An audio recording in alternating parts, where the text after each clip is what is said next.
What's that? Wait, what'd you say, Matt? I can't hear you. A little technical.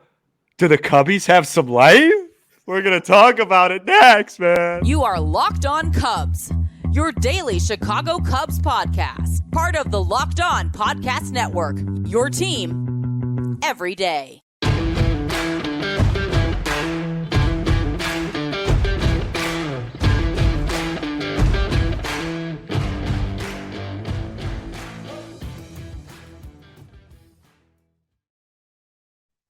You are Locked On Cubs, part of the Locked On Podcast Network, your team every day.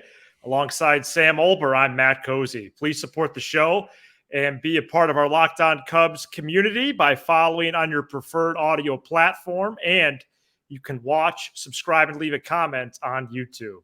Thanks so much for making us your first listen. Sam and I are lifelong fans, taking our passion into discussion with you at all things Cubs. Today's Thursday episode is presented by eBay Motors.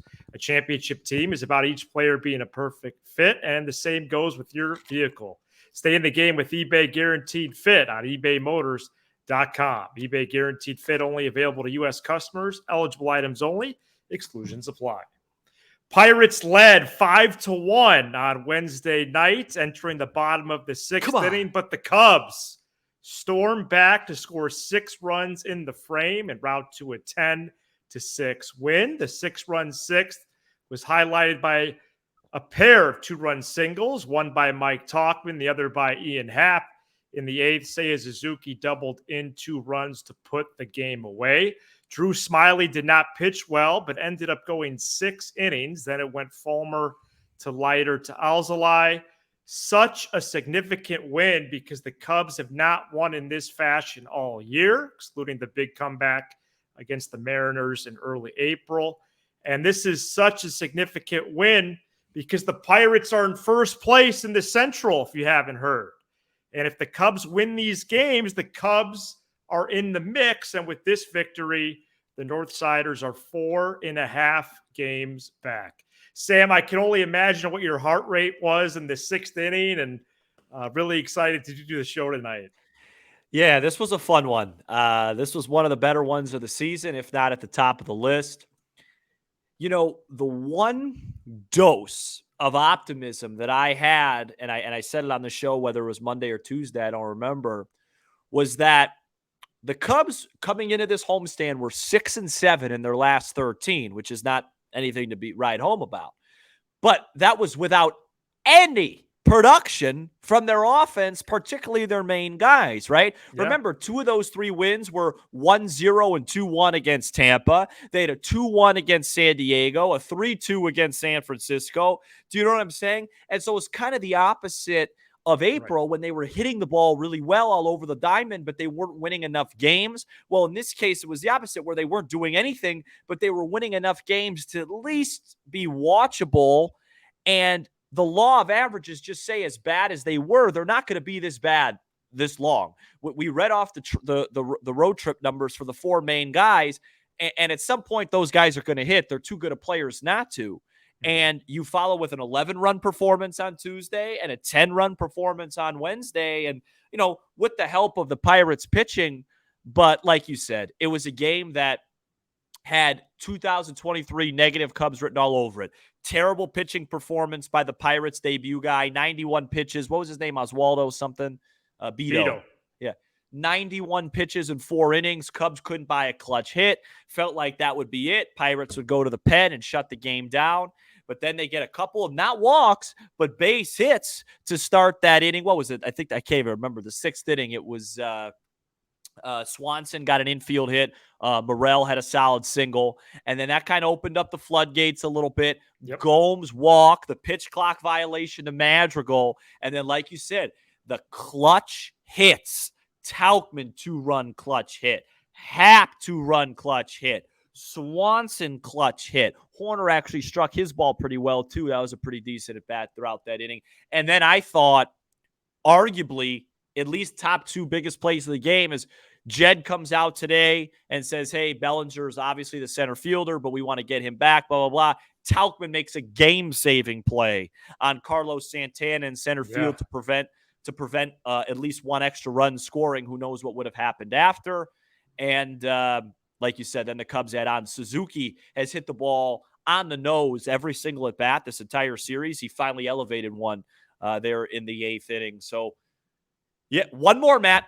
One more. I said we got to sweep them. One more. Stroman versus Rich Hill, who will be available after that game for Social Security. And oh, come on. no, he's not. I mean, he's a tough pitcher. Yeah, right. You got your guy that's been he's been talking extension. He's been calling out the front office. Yeah.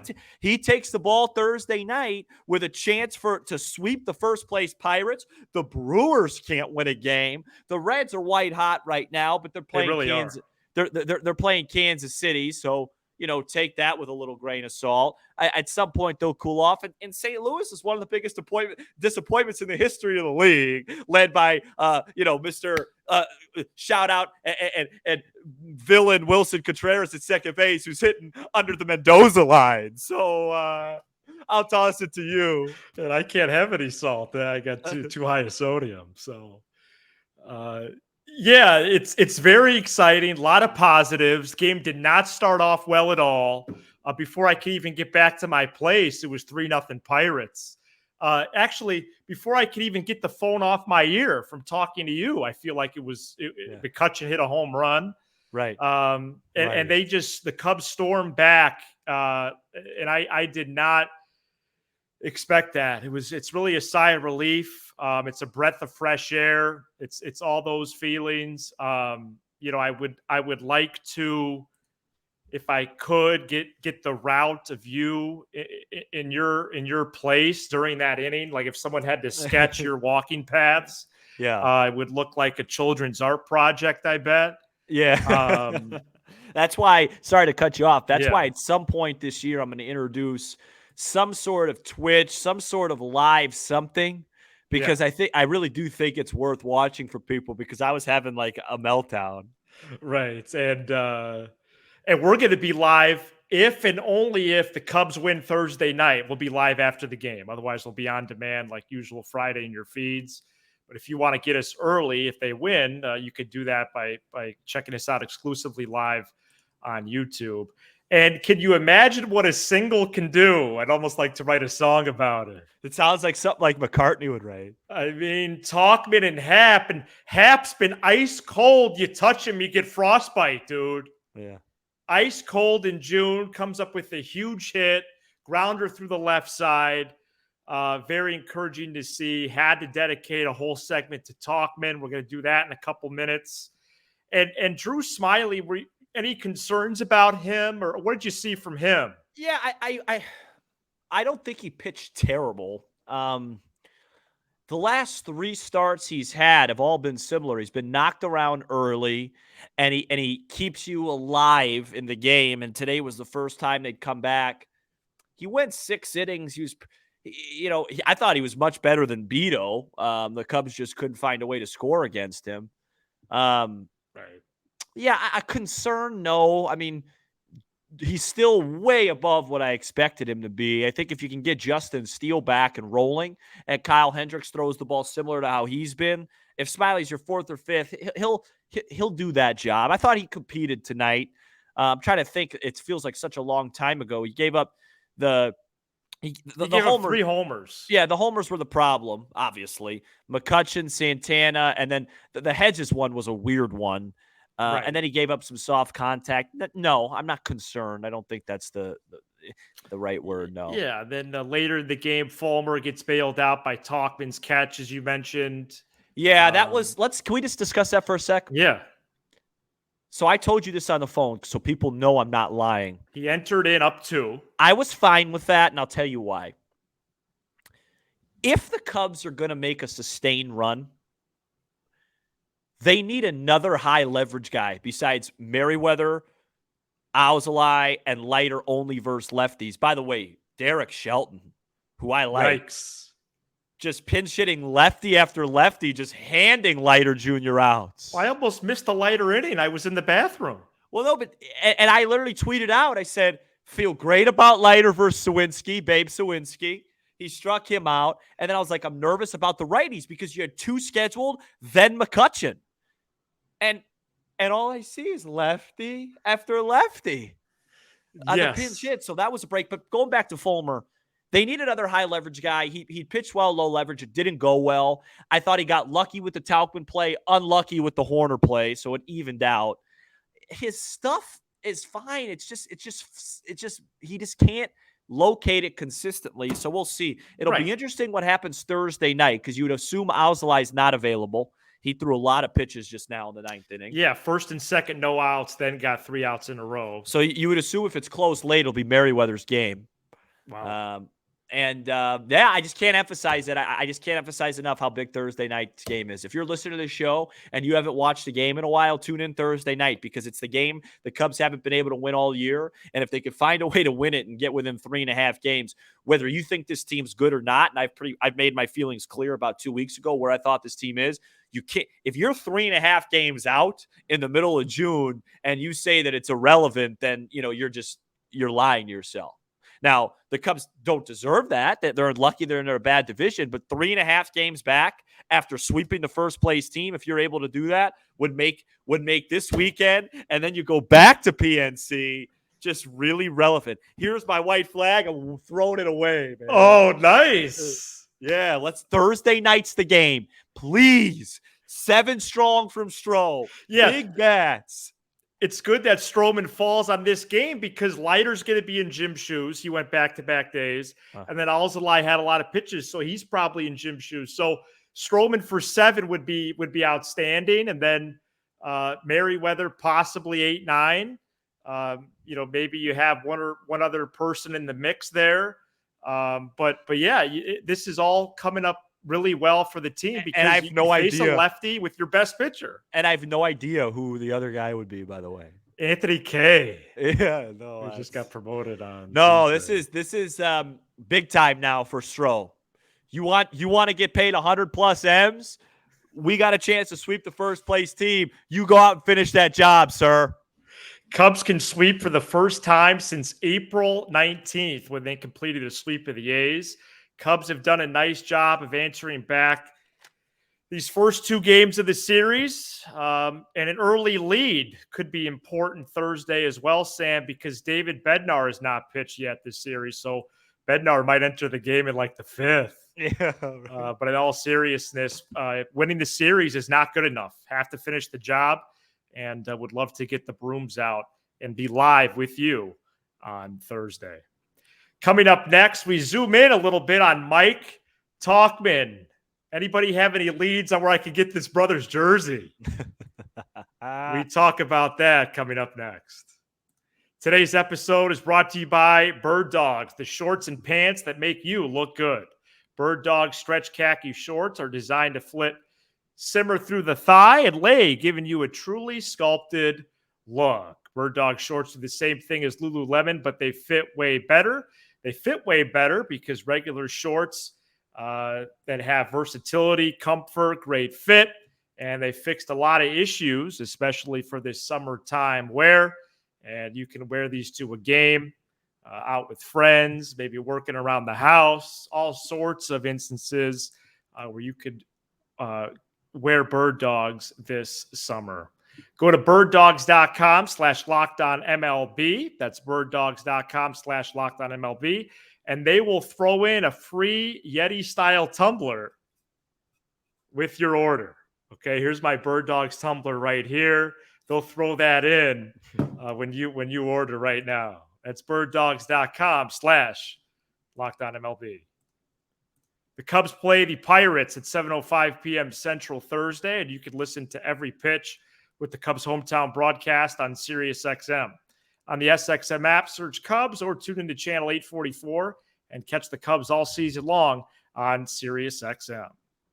Mike Tauchman hitting .299 with an on-base percentage of .415 in 23 games for the Cubs this season. He is certainly taking advantage of his opportunity, somebody that is not a prospect, not a young guy by any means, early 30s player, has been around, been on a few teams, and he's really impacted this team. Average in center, aside from highlight reel catches on Saturday at the Giants and then again Wednesday against the Pirates. But he's taking advantage. The .415 on base is what pops out to me, Sam. He's now led off 4 straight games after being mostly in the 5 and 6 spot prior to that. And listen to this. With runners in scoring position, Mike Tauchman, or Michael Tauchman, as Joe Girardi calls him, is hitting 308 with 6 runs batted in just 23 games. And I think that was coming into tonight. Very encouraging. I think that was coming into tonight, so I think it's a bit higher because he had another bit higher. One. Yeah, it might be like 312. Sometimes I dream that he is me like my. No, he's been really good. He's passed the eye test from the beginning. Good quality at bats. A guy, similar to Happ in terms of his approach, but more contact and more of a designed approach to put the ball in play. Love him right now in the leadoff hole. If it were up to me, I'd still flip him in Happ, but that's not going to happen. Love him in the leadoff hole. Love Nico behind him, and love that hit and run they did in the 8th inning there. Yeah, put him in motion. Yeah, no, that's a really good thing for Horn to do. So it works out well, and he's takes a lot of pitches, and when you take that many pitches, as we know with Suzuki and Happ, you're going to have some ugly backwards Ks. But overall, it's like, it's so beautiful to see if you're an old school baseball guy, because it's not a ton of extra base hits. It's not home runs, but it's just great plate approach, clutch hitting, clutch fielding, good base running, just a real jolt. And that's the other thing, we don't know when Bellinger's going to come back, but it sounds like it's imminent. And when he is back, you start to choreograph a lineup together of Tauchman in the leadoff hole. So you think he stays at leadoff if Bellinger returns? When Bellinger returns, versus right-handers, yes. Okay, he won't be leading off versus lefties. Who will? Horner?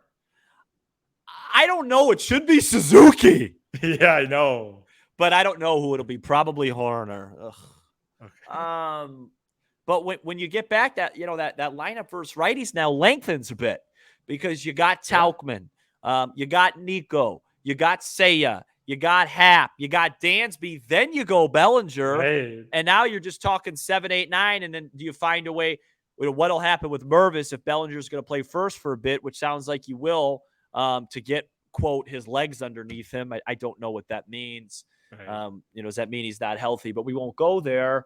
And then you have to find a way to keep Morel in this lineup.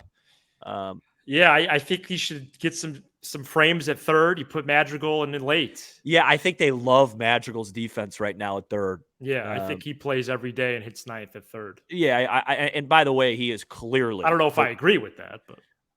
Yeah, I don't know either. But what I do know is if it's a defensive reason, he's clearly the best defender at third base in the team, and it's not close. And by the way, credit to him for that, because that's not easy to be a guy with a not a weak arm, but not a third baseman's arm, that's played second probably almost his entire life outside of some short, and to go play third at the big league level and be way better than Wisdom at it. Yeah, way better.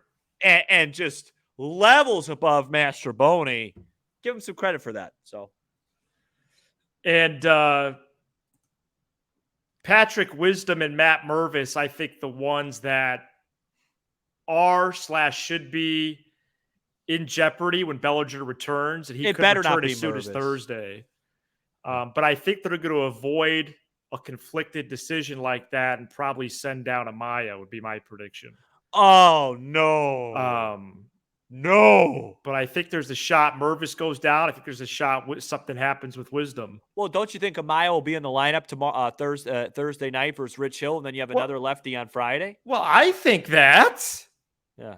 But I'm trying to see what the Cubs are going to do, dude. No, well, I don't think they're going to send down Amaya. I know, but they have big decisions to make out of Wisdom and Mervis. Can they just you send Amaya down? Can they just part ways with Barnhart? Well, they could, and just eat that cost. I know they're nervous about Gomes getting hurt. That if he gets hurt, does Amaya play he's the starter that every day? Yeah. Who's the backup? Yeah, they don't. Yeah, you're right. No, that's fair. You're right. So, yeah, you're right. I think Wisdom's in trouble. If you were to tell me, well, he should be, Sam. Yeah, no, but I'm just saying, if you were to tell me who goes down, and I get it, the counter is you want Amaya playing every day. He doesn't get a chance to play every day on this team. But I don't know. I think Wisdom's in trouble. And Wisdom might have an option if he goes down to elect free agency. I'll do homework on that for Thursday. Isn't it so crazy? Have you ever seen a team with so much roster implications because it's just a bunch of the same guys after the main 4-5? I mean, I feel like every week we have a long-winded guess of what happens with this roster. And I know. It's like, well, wait, I have a question. Can't Master Boney go down? Oh, yeah. So. Well, I am trying to forget that he's on the roster. Well, yeah, you're right. Thank you. Well, we just wasted 5 minutes of our lives. But no, we didn't, because they are still a pitcher short. They're a pitcher short. Oh, that's right. So did they just pitcher short? But I think they're just going to wait it out till Saturday. Well, don't forget when Steele returns. Yeah. So, but that's my point. So then you still need to send someone else down when Steele gets back. So it's Mastro plus somebody. Yeah, exactly. So my thing is, if Belly comes back, you might want to just outright release Mastro. Don't even send him to Des Moines, man. Oh boy. Well, speaking of Des Moines, there was a guy by the name of Pedro Ben Brown that dealt today. So we'll talk about that right after this. Welcome back to Locked On Cubs. Thanks for making us your first listen. It's a feel-good Thursday here on the show. Thank you, whenever and wherever you may be listening. And my dad was at Wednesday's win. I just texted him, can I call you for the show? I'd like to call him on our way out, maybe get him on speaker. Wait, he was at the tilt tonight. Yeah, we should just get a vibe for how it was. He said he's driving, but I think we're going to call him. Wow, the Cozies, your uncle and your dad really have picked some good baseball games to go to. Well, and I'm 2-0 on this campaign, and I'm going Friday. Oh, yeah, I forgot about that. You told me I couldn't go to the game.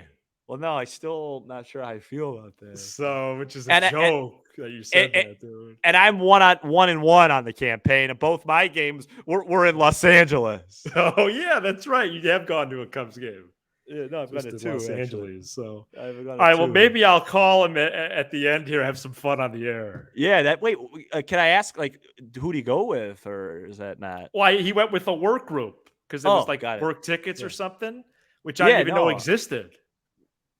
Oh, so that would have been no. The last 10 years he worked there. No, going to an event with work people is a popular thing, Matthew. No, I know that. I don't know if the tickets are through the company he's with or not. Right. So that's news to me. Okay. So, all right. So Ben Brown on Wednesday went 6 innings, riveting. 6 hits, no runs, no walks, 11 strikeouts. Oh, Ben Brown looks like a Bird dogs.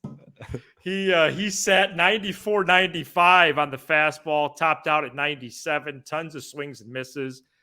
And the no walks is the biggest takeaway for me because he walked 5 and 6 in his last 2 starts, respectively. So shout out to Ben Brown, Sam.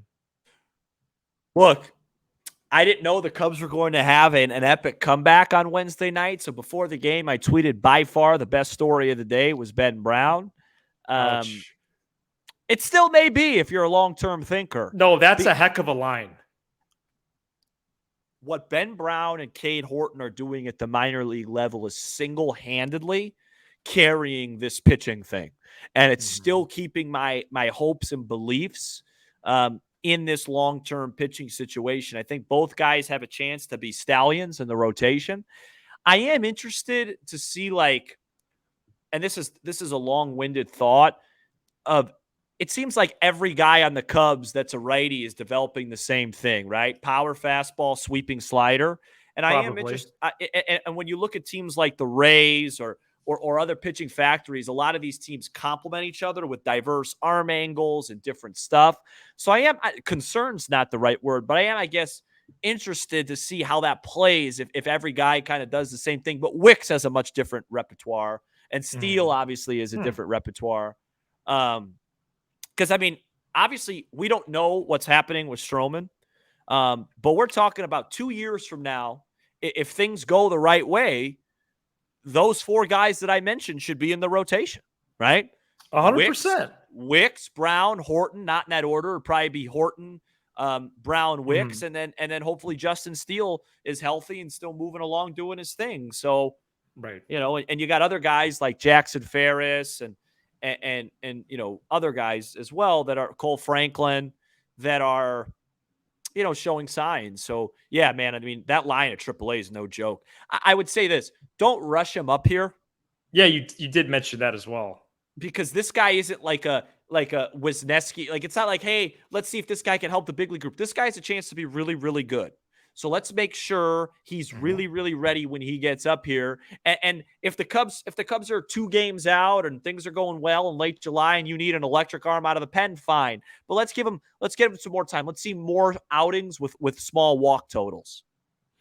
Absolutely. All right, let's see. Let's give him a call right now. My dad was at the game. Can you hear that? Loud and clear, dude. Okay.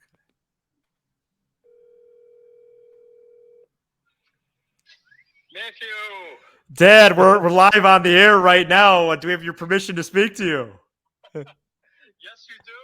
Oh, what a game you were at tonight. Amazing. Down 5-1, great seats, and just an amazing comeback. And did you indulge at all in any food items at the game? Oh, Sam's asking if you had any food items at the game. Actually, we had food at the Smoke Daddy beforehand because we wanted to fill the Ricketts coffers. And then we only had drinks at the game itself. All right. Well, you were at a great game, and you're 1-0 on the year, right? Exactly. Yes. Great seats. Yeah, great comeback. All right, I'll talk to you tomorrow, Dad. All right. Thanks for calling. See ya. All right, go Cubs. Cubbies, man. Go Cubs. Bye. Right. I could go for like a ballpark Frank right now. Yeah, absolutely. It's a good celebratory item for sure. All right. We're going to be live Thursday night after the game, if and only if the Cubs actually win the game. Let's check on that. Let's check on that line real quick. Okay, do that. Shout out to the everydayers who are with us all 5 episodes. Yep, a week. minus 140. That's what I was going to say. Minus And you can become an everydayer by checking us out each and every weekday. Minus 140. That's what I thought. Okay. Be sure to hit that subscribe button for Locked On Cubs on YouTube and smash the like button for the algorithm. Apple, Spotify, wherever you get your podcasts, and streaming on SiriusXM. So if you thought right now, Sam, minus 140, just the vibes of baseball they're playing right now, what would you say? I'd say I feel really good tomorrow night, Thursday night, and I really want them to win.